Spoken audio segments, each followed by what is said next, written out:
في ناس كتير تيجي تقولي أنا بشرب قهوة وأدخل أنام، ده أنا النسكافيه ده بالنسبة لي منوم. لكن الحقيقة دي كارثة. أنت بيتهيألك إنك كده هتنام، لكن بسبب الكافيين اللي في الدم جسمك مش بيقدر يوصل للمرحلة اللي فيها يقدر يجدد الخلايا وينظم مسارات المخ، فبيبقى هنا النوم زي قلته. عينك مغمضة لكن جسمك مش بيستفيد بالنوم ده، وتيجي تاني يوم تقوم تعبان ومش فايق وجسمك مكسر، وعلشان تفوق تفضل تشرب في قهوة وشاي، والموضوع بيبقى حلقة مفرغة. بتشرب قهوة علشان تفوق ومش بتنام كويس، فتشرب قهوة تاني علشان تركز. طب ليه بيحصل كل ده؟ أهلا بيكو، ده بودكاست نقطة نور ومعاكم نرمين كامل. من كام يوم كان في خبر حزين عن وفاة فنان يعتبر صغير في السن، وشخص ما كانش بيشتكي من أي حاجة، لكن كان كاتب في الفترة الأخيرة إنه بسبب ضغط الشغل كان مش بينام كويس، وده أثر عليه إنه حتى بعد ما خلص شغله بقى بيعاني من الأرق وصعوبة في إنه ينام.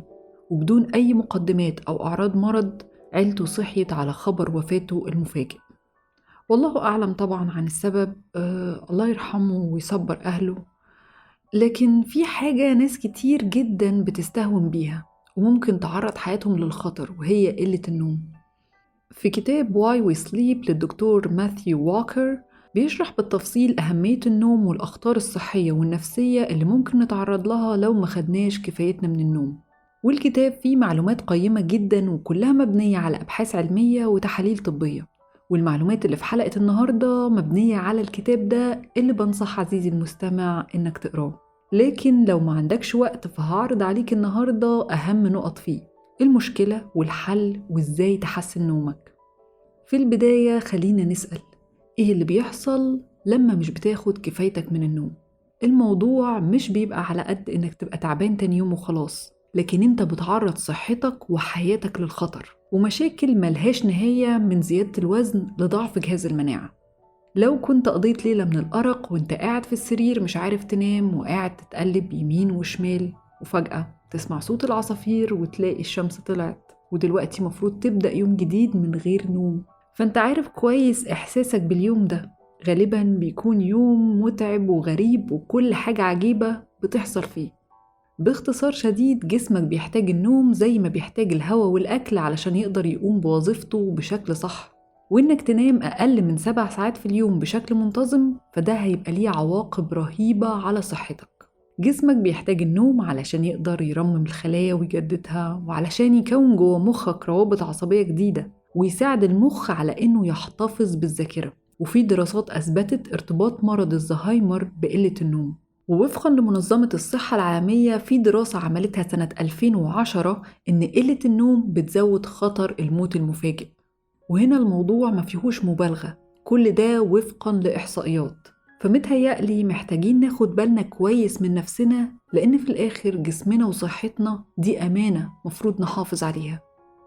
أكيد عدى عليك وقت ما كنتش نايم كويس وحسيت طول اليوم إنك تعبان، بتتعصب بسرعة، عينك تقيلة ومش عارف تركز.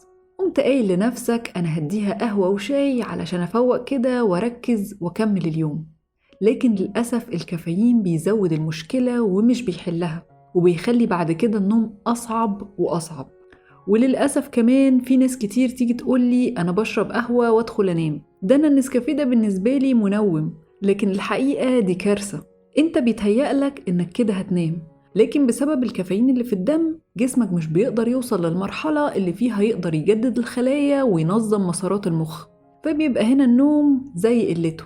عينك مغمضة لكن جسمك مش بيستفيد بالنوم ده، وتيجي تاني يوم تقوم تعبان ومش فايق وجسمك مكسر، وعلشان تفوق تفضل تشرب في قهوة وشاي، والموضوع بيبقى حلقة مفرغة. بتشرب قهوة علشان تفوق ومش بتنام كويس، فتشرب قهوة تاني علشان تركز. طب ليه بيحصل كل ده؟ وده ببساطة لأن الكافيين بيفضل في الدم من 5 ل 8 ساعات، وبعد ال5 ساعات دول بيكون راح بس نص تأثير الكافيين على الجسم. فتخيل كمية الكافيين اللي بتبقى في الدم في الوقت اللي مفروض تنام فيه، واللي بتخلي الجهاز العصبي في حالة نشاط زايد في الوقت اللي مفروض فيه ترتاح وتنام. والكافيين في مشروبات كتير، مش بس الشاي والقهوة، لكن البيبسي فيه كافيين، وفي الشوكولاتة كمان فيه كافيين. فلازم تكون واخد بالك كويس من امتى بتدخل الكافيين جسمك وميعاد نومك. ومش معنى كده إنك ما تشربش بقى شاي ولا قهوة خالص، لكن بس نظم مواعيد شربك للقهوة إنها تكون قبل ميعاد نومك على الأقل ب5 ساعات. يعني كوباية الشاي اللي مع العشاء واللي بتسقي فيها البقسماط قدام المسلسل بالليل ممكن تحرمك من إن جسمك يرتاح بشكل صح. طيب ليه الأرق أو قلة النوم حاجة خطيرة أصلاً؟ وهل الإرهاق ده هو المشكلة الوحيدة من قلة النوم؟ بص عزيزي المستمع، أنا مش جاي النهاردة أخوفك أو أنشر طاقة سلبية، لكن أنا بعرض عليك شوية معلومات ممكن تنقذ حياتك. وعلشان نقدر نوصل للحل فلازم نعرف أسباب المشكلة وخطورتها علينا. فخليني أعرض عليك واستحملني كده كام دقيقة جايين أخطار قلة النوم، وهنعرض الحلول في الآخر وإزاي نعالج المشكلة. أول حاجة، قلة النوم بتأثر على الجهاز العصبي.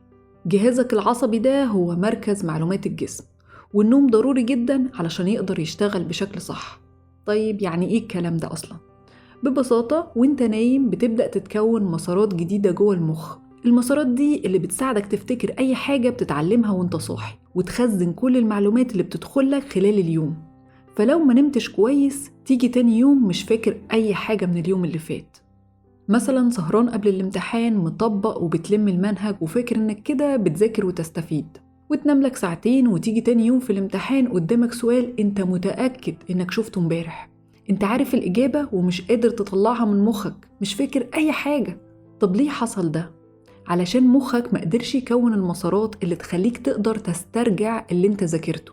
وفي العادي مش في وقت امتحانات ولا حاجة، مع قلة النوم ممكن تلاقي نفسك بقيت بتنسى كتير. حد يسألك على حاجة في الشغل انت عارفها كويس لكن مش قادر تفتكرها.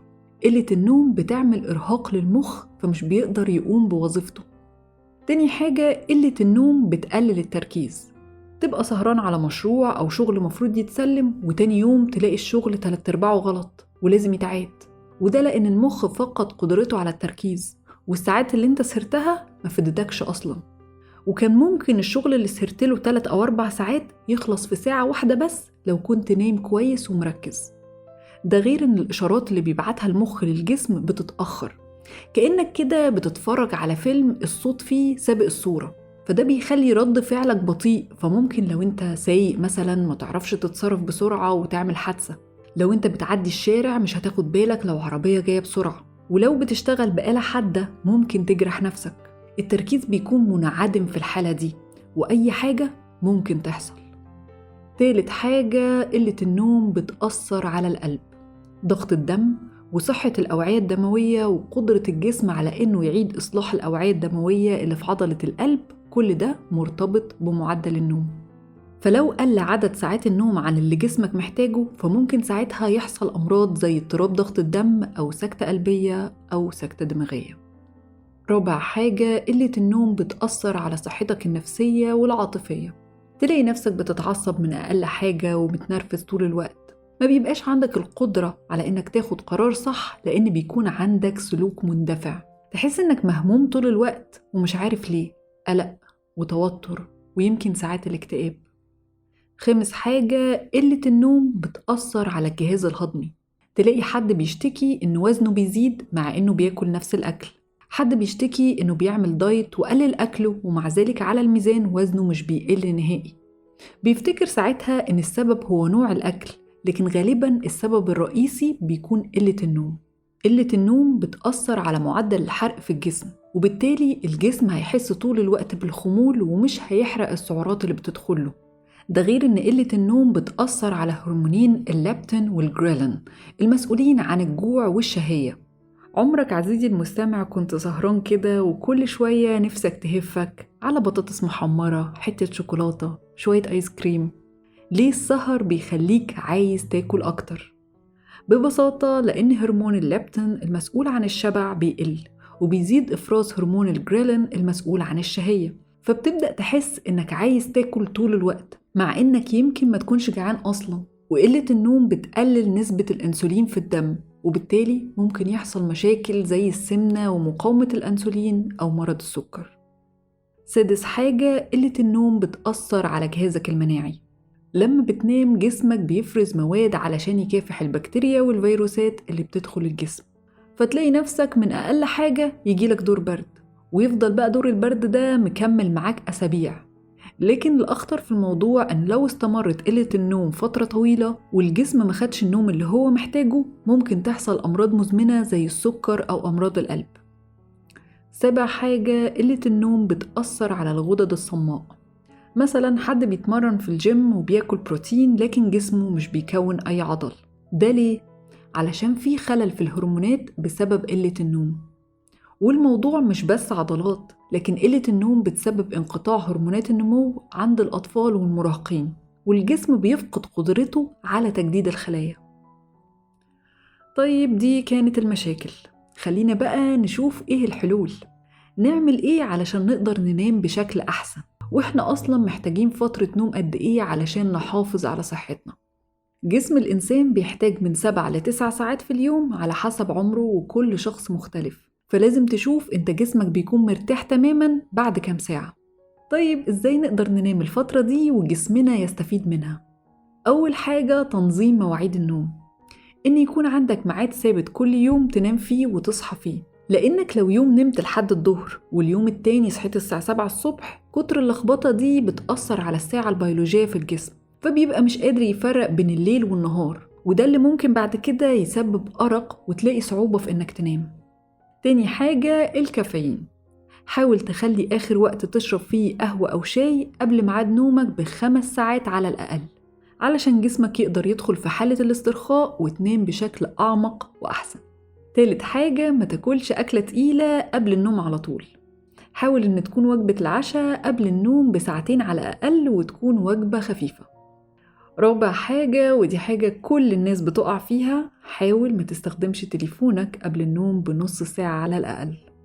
متهيألي أغلبنا آخر حاجة بيعملها في اليوم إنه يمسك تليفونه يبص بصة كده يشوف الدنيا بيحصل فيها إيه، لكن البصة دي ممكن تخليك مش عارف تنام أو ما تاخدش استفادتك الكافية من النوم، لأن الضوء الأزرق اللي بيطلع من شاشة التليفون بيدي إشارة للمخ إن أنت في النهار، فبيبدأ يفرز هرمونات تخليك تفوق أكتر بدل ما تسترخي وتنام.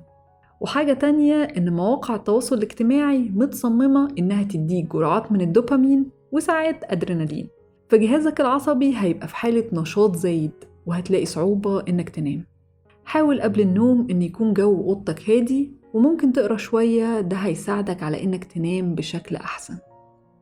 خامس حاجة، لو بتلعب رياضة حاول يكون ده قبل ميعاد النوم بفترة كويسة، أو لو هتاخد دش سخن تستنى شوية قبل ما تدخل السرير، وده لأن الجسم علشان يقدر يدخل في حالة النوم بتنخفض درجة حرارة الجسم شوية، فلو انت عملت نشاط يسبب ارتفاع في درجة حرارة الجسم فهتلاقي صعوبة انك تنام على طول. وأخيراً، إن يكون المكان اللي هتنام فيه مترتب ونظيف، لأن ده هيخلي نفسيتك أهدى وتنام وانت مرتاح. في النهاية النوم حاجة أساسية ولازم نخليه أولوية في حياتنا. لو دورت على أي حاجة في حياتك هتلاقي أساسها النوم. جسمك بيحتاج النوم علشان يحافظ على الذاكرة ويخزن المعلومات المهمة وتقدر تتعلم أي حاجة جديدة. انت بتحتاج النوم علشان تقدر تركز وتنجز الحاجات اللي وراك بشكل أسرع، وعلشان تحافظ على ضغط الدم وعضلة القلب وتحمي نفسك من أي خطر. بتحتاج النوم علشان تقدر تكون في حالة نفسية أحسن وتبعد عن الاكتئاب والتوتر والقلق، وعلشان تقدر توصل للجسم المثالي اللي بتحلم بيه. من غير النوم جسمنا مش هيقدر يشتغل بشكل صح، علشان كده مفروض النوم يبقى أهم حاجة بنديها اهتمام ووقت لو عايزين حياتنا وصحتنا تبقى أحسن. أتمنى تكون الحلقة عجبتكم، وأشوفكم إن شاء الله في الحلقة الجاية. ده بودكاست نقطة نور، ومعاكم نرمين كامل.